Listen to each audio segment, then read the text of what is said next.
तो आज का हमारा टॉपिक है मोमेंट ऑफ इनर्शिया निकालना एक सर्कुलर रिंग के लिए। तो रिंग का सेंटर यह हो गया सी। तो हमने मान लिया कि हमारी जो ये रिंग है ये छोटे छोटे टुकड़ों से बनी हुई है। उन टुकड़ों का मास है dm और उन टुकड़ों की लेंथ है dl। ऐसे टुकड़ों से जो जैसे उनसे बनी होती है ना, मोतियों से माला बनी होती है, तो वैसे ही हमने मान लिया कि ये जो हमारी रिंग है ये छोटे छोटे मोतियों से बनी हुई है। ये बहुत छोटे हैं। कितने छोटे हैं? इनफाइनाइटली छोटे हैं, बहुत ज़्यादा छोटे हैं। तो इनसे हमने मान लिया कि हमारी रिंग बनी हुई है। तो सबसे पहले तो मैं क्या करूंगा, इस छोटा सा जो मैंने ये एलिमेंट लिया है डीएम मास का, जिसकी लेंथ है डीएल, उसका मोमेंट ऑफ इनर्शिया निकालूंगा छोटा सा डी आई। तो ये डी आई क्या है? ये स्मॉल मोमेंट ऑफ इनर्शिया, ये है इसका डीएम मास का। तो मोमेंट ऑफ इनर्शिया का फॉर्मूला वैसे तो होता है एम आर स्क्वायर, बट अगर हम इसको इंटीग्रल के फॉर्म में लिखते हैं तो कैसे लिखते हैं? इंटीग्रल डीएम इंटू में आर स्क्वायर। तो यहाँ पे हम इसका रेडियस बड़ा वाला आर ले लेते हैं। तो ये तो पता है कि जो डीएम की दूरी है वो कितनी है? कैपिटल आर के बराबर।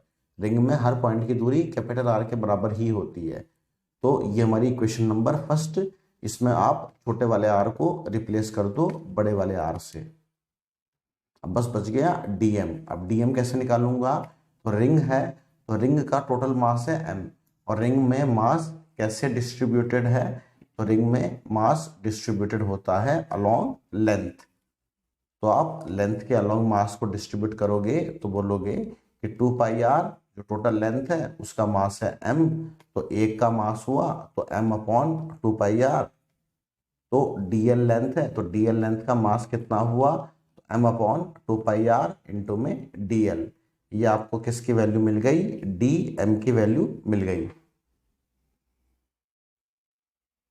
अब जो पहली क्वेश्चन थी छोटा सा मोमेंट ऑफ इनर्शिया निकलने वाली, ये क्वेश्चन नंबर फर्स्ट, ये क्वेश्चन नंबर सेकंड, इन दोनों क्वेश्चंस का यूज करके आगे हम सब्स्टिट्यूट कर देते हैं। तो बाय फर्स्ट एंड सेकंड पहले तो हम छोटा सा मोमेंट ऑफ इनर्शिया निकाल रहे थे इसका, या पूरे का निकाल लेते हैं। तो उसके लिए टोटल छोटे से मोमेंट ऑफ इनर्शिया को कर देंगे इंटीग्रेट। करेंगे इंटीग्रेट तो यहाँ पे आएगा डीएम इंटू में आर स्क्वेयर। फिर डीएम की वैल्यू रख दी हमने, वो है M upon 2 pi R into में डीएल, और इससे मल्टीप्लाई हो रहा है आर स्क्वेयर। तो एक तो आर यहाँ से आर कट जाएगा, तो यहाँ पे क्या होगा? एम आर अपॉन 2 पाई। ये इंटीग्रेशन से बाहर भी आ जाएंगे और यहाँ बचेगा डीएल। अब डीएल का इंटीग्रेशन, तो अगर इसको करने के दो तरीके हैं। एक तो नॉर्मल तरीका है, जल्दी वाला तरीका, कि अगर आपने रिंग पे एक एलिमेंट लिया है छोटा सा डीएल, और अगर आप सारे डीएल एलिमेंट को जोड़ दोगे तो टोटल जोड़ने से आपको क्या मिलेगा? आपको सर्कल की पूरी लेंथ मिलेगी। तो सर्कल की पूरी लेंथ कितनी होती है? 2 पाई आर। या तो आप इसको ऐसे कर लो, आपका आंसर आ जाएगा एम आर स्क्वेयर। और कई बार 11वीं में इसको ऐसे ना दे करके थोड़ा सा तरीका बदल देते हैं। तरीका कैसे बदल देते हैं? वो ऐसे बोलते हैं कि आप सर्कल में हो, तो मान लो आप किसी भी एंगल थीटा पे थे, तो यहाँ पे आपकी लेंथ थी एल। फिर आप किसी छोटे से एंगल डी थीटा पे आ गए, तो यहाँ पे छोटी सी लेंथ हो गई डी एल। ये सर्कल का रेडियस है आर, ये है आर। तो अब आप यहाँ पे ये छोटा सा आपका आर्क बन जाएगा। इसमें ये जो ये एंगल है ये है डी थीटा, जो लेंथ है आर्क की वो है डी एल, और इसका रेडियस है आर। अब यहाँ पे आप फॉर्मूला लगा दो, तो जो एंगल होगा डी थीटा वो बराबर होगा डी एल इंटू आर के। तो यहाँ से डी एल की वैल्यू निकाल लो। वैल्यू कितनी आएगी? R D theta. उसको फिर यहाँ पे इस इक्वेशन में रख दो आप। जो ये वाली इक्वेशन आई थी हमारी, इस इक्वेशन में रख दोगे तो आपके पास आएगा एम आर अपॉन 2 पाई, फिर डी एल की जगह आ जाएगा आर डी थीटा। तो अब की बार आप इस आर को और बाहर निकाल लो, तो एम आर स्क्वेयर अपॉन 2 पाई, यहाँ बच गया डी थीटा का इंटीग्रेशन।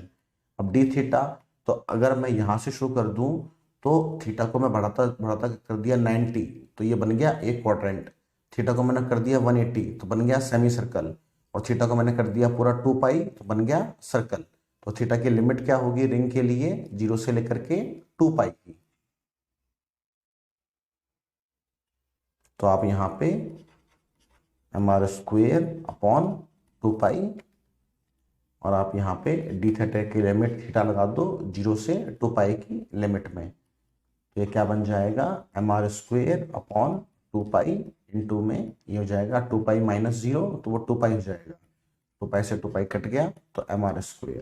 तो ये थोड़ा लंबा तरीका है, पहले वाला तरीका ज़्यादा बेटर है। 12th क्लास में आप पहले वाले तरीके से ज़्यादा